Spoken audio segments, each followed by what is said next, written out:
Rischia di venire ricordata come la mostra dei record.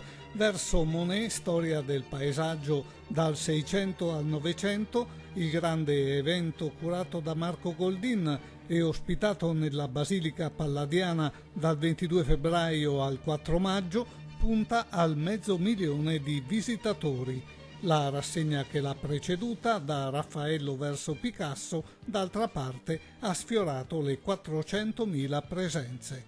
La vicenda del paesaggio dipinto attraverso grandissimi artisti, partendo tra l'altro anche dai vedutisti veneziani, Canaletto, Bellotto, Guardi, arrivando poi all'Ottocento, che è il secolo della natura, con ovviamente in prima fila i pittori romantici, da Turner a Friedrich, e poi con questo affondo di oltre 50 opere fra gli impressionisti e Monet.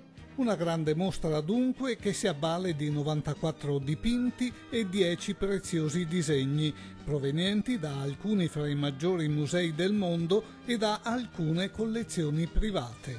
Sono appuntamenti imperdibili, perché arrivano opere d'arte straordinarie dai più importanti musei del mondo e sarebbe veramente un peccato che noi veneti non approfittassimo di queste occasioni. L'esposizione sarà divisa in 5 sezioni che descriveranno i momenti fondamentali legati alla narrazione della natura da parte degli artisti.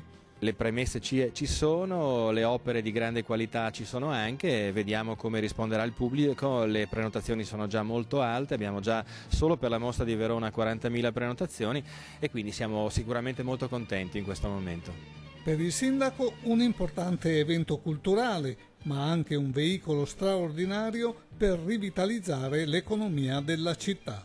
Attorno a queste grandi mostre si muovono degli interessi e uno sviluppo anche dell'economia locale, ma soprattutto in tempi difficili come questi, visitare una mostra come quella che stiamo illustrando verso Monet significa immergersi nella bellezza, nel sentimento, e ne abbiamo veramente bisogno tutti anche per continuare a sperare.